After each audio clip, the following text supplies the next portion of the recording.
اب ایک بات نوٹ کیجئے، نفاق کا عموم جو ہے اس کے بارے میں ہم سمجھتے ہیں کہ منافق تو شاید کوئی علیحدہ ہی کوئی نوع ہے، جیسے نوع انسان، نوع مومن، نوع مسلم، نوع منافق نہیں۔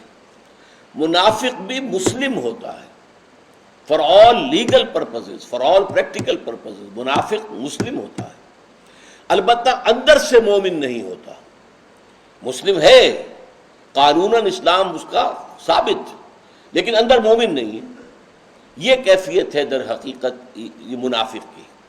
ایک ہے ایمان کے منافی کفر، یعنی کھلم کھلا ایک شخص انکار کر رہا ہے، قرآن کا انکار کر رہا ہے، حضور کا انکار کر رہا ہے، یا اللہ کی توحید کا انکار کر رہا ہے، کھلم کھلا، یہ تو کافر ہو گیا۔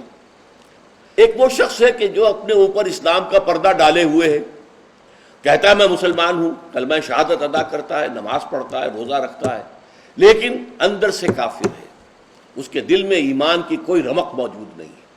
تو در حقیقت یہی ترتیب ہے۔ پھر سورہ منافقون کے بعد سورہ تغابن آتی ہے۔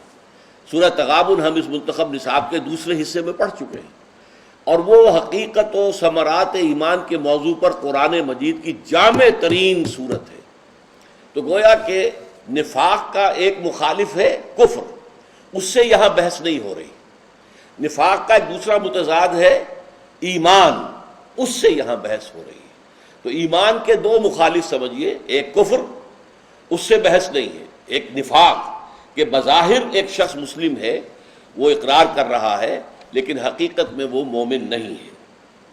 اچھا، اس کی صورتحال یہ ہے، ہم یہ سمجھتے ہیں عام طور پر کہ ہمارا نفاق سے کیا تعلق، ہم پر تو نفاق حملہ آور ہو ہی نہیں سکتا۔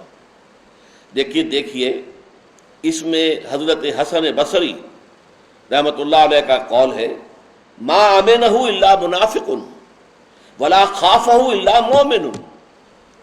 نفاق کا خوف صرف مومن کو ہوتا ہے۔ جس کے پاس کوئی دولت ہے اسے ڈر ہے نا کہ ڈاکہ نہ پڑ جائے، چوری نہ ہو جائے۔ جس کے پاس ایمان ہے اسے نفاق کا اندیشہ رہتا ہے، کہیں نفاق کا ڈاکہ نہ پڑ جائے اور میرا ایمان جاتا نہ رہے۔ منافق کے پاس ایمان ہے ہی نہیں تو خوف کا ہے کا؟ اب کیا ڈاکو آئے گا تو کیا لے جائے گا، چور آئے گا تو کیا لے جائے گا؟ وہ غالب کا بڑا پیارا مصرع ہے کہ رہا کھٹکا نہ چوری کا، دعا دیتا ہوں رہزن کو۔ بھئی میری ایک پوٹلی تھی، پوٹلی میں کوئی مال تھا میرا، وہ چور لے گیا، اب مجھے کوئی کھٹکا نہیں، میں پاؤں پھیلا کے سوؤں گا، اب میرے پاس ہے ہی کیا جو چوری اور کوئی کر کے لے جائے گا۔ تو یہ کہ دعا دیتا ہوں رہزن کو کہ رہا کھٹکا نہ چوری کا، دعا دیتا ہوں رہزن کو، اب میرے پاس کچھ ہے ہی نہیں تو کیا لے گا، کوئی کیا چرائے گا؟ تو اس لیے فرمایا کہ ما امنہ الا منافق ولا خافہ الا مومن۔ اسی طریقے سے حضرت حنظلہ رضی اللہ تعالیٰ عنہ کا ایک واقعہ آتا ہے کہ یہ بہت ہی سبق آموز ہے۔ عن ابی عثمان النہدی عن حنظلہ الاسیدی قال، یہ حضرت ابو عثمان سے روایت ہے حضرت حنظلہ سے، قال وَكَانَ مِن کتاب رسول اللہ صلی اللہ علیہ وسلم، حالانکہ وہ حضور کے کاتبوں میں سے تھے، یعنی معتمد علیہ ترین جو لوگ ہوتے تھے ان سے حضور اپنی وحی کی کتابت کراتے تھے۔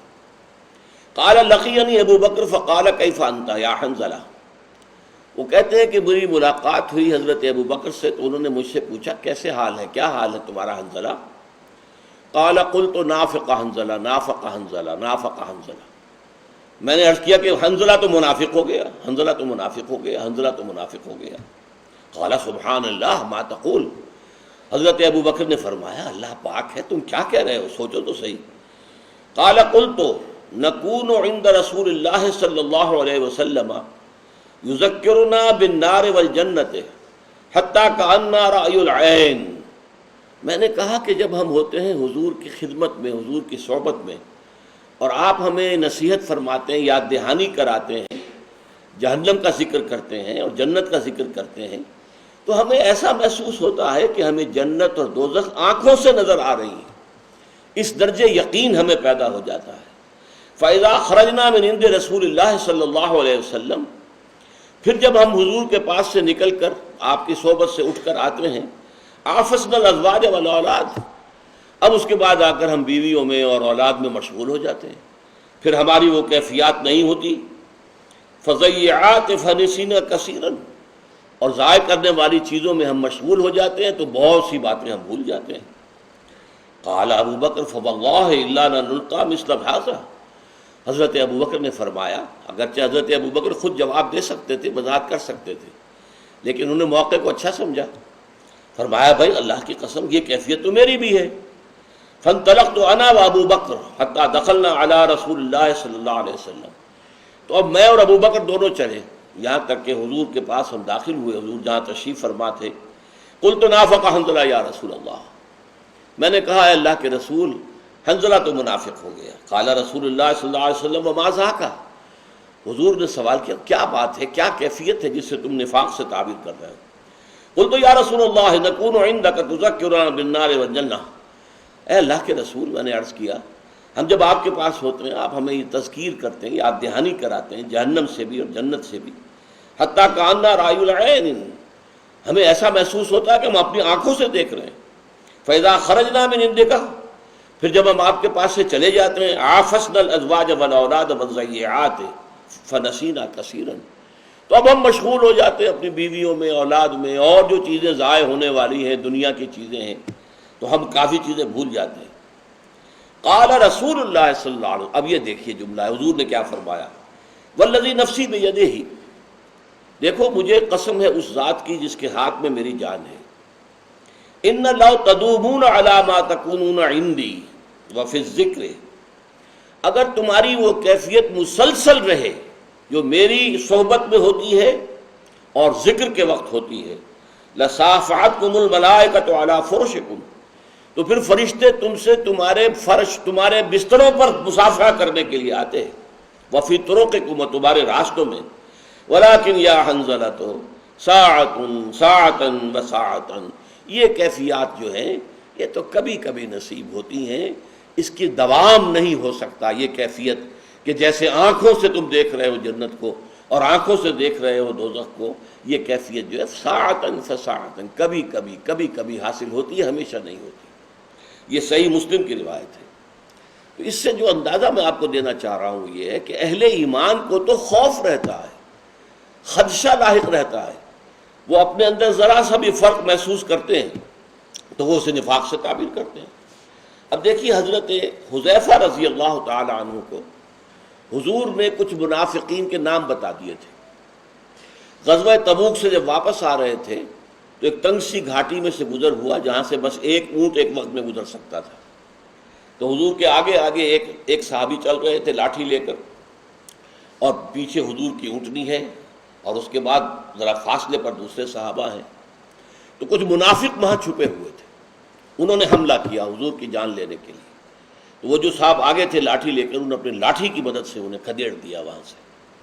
پھر حضور نے فرمایا حنظلہ تم چاہو تو میں تمہیں ان کے نام بتا دوں. حالانکہ وہ رات کا وقت تھا اور انہوں نے ڈھاٹھے باندھے ہوئے تھے اپنے، اور اپنا چہرے بالکل ڈھانکے ہوئے تھے. تو حضرت حنظلہ نے کہا حضور ضرور فرما دیجئے. آپ نے ان کے نام بتا دیے، لیکن یہ کہہ دیا دیکھنا حنظلہ یہ میرا راز ہے، یہ کسی اور سے نہیں کہنا ہے. اس لیے کہ اصل میں تبوک سے واپسی کے بعد پھر حضور نے جہاد شروع کیا ہے منافقین کے خلاف. اس سے پہلے آپ نے کوئی اقدام نہیں کیا تھا منافقین کے خلاف، کسی منافق کے نفاق کا پردہ چاک نہیں کیا تھا، کسی کو بالفعل منافق جو ہے شخصی طور پر قرار نہیں دیا تھا. اس لیے حضور نے فرمایا یہ میرا راز اپنے پاس رکھو، کسی کو بتانا نہ. لیکن یہ کہ صحابہ میں مشہور ہو گیا کہ حضور نے اپنا ایک راز جو ہے حنظلہ کو بتایا ہے. صاحب و سر النبی صلی اللہ علیہ وسلم، یہ اصل میں حضور کے رازدان ہیں اور ایک راز حضور کا ان کے پاس ہے. اب یہ دیکھیے حضرت حذیفہ سے سوال کرتے ہیں حضرت عمر.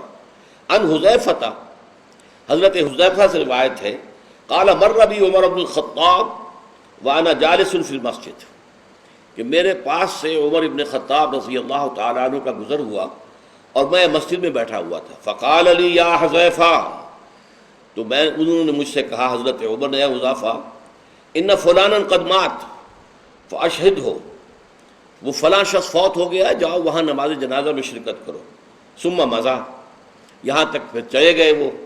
حتیٰ اذا کاد ان یخرج من المسجد، پھر جب وہ وہاں سے جنازہ گاہ سے نکلنے لگے، التفت الیہ، پھر میری طرف متوجہ ہوئے، فرعانی، اور مجھے دیکھا، وانا جالس، میں بیٹھا ہوا تھا، فعرفا، تو انہوں نے مجھے پہچان لیا، فرجع الیہ، میری طرف لوٹ کر آئے، قال یا حذیفہ انشدک اللہ، اے حذیفہ میں تمہیں اللہ کی قسم دے کر پوچھتا ہوں، امن القوم انا، کہیں میرا نام تو ان منافقوں میں نہیں تھا جو حضور نے تمہیں بتائے تھے؟ قلت اللہم لا، میں نے کہا اللہ کی قسم نہیں، ہرگز نہیں، ہرگز نہیں، ولن ابرئ احدا بعدک، لیکن میں اب اس کے بعد کسی اور کو بری قرار نہیں دوں گا، چونکہ حضور کا راز تھا۔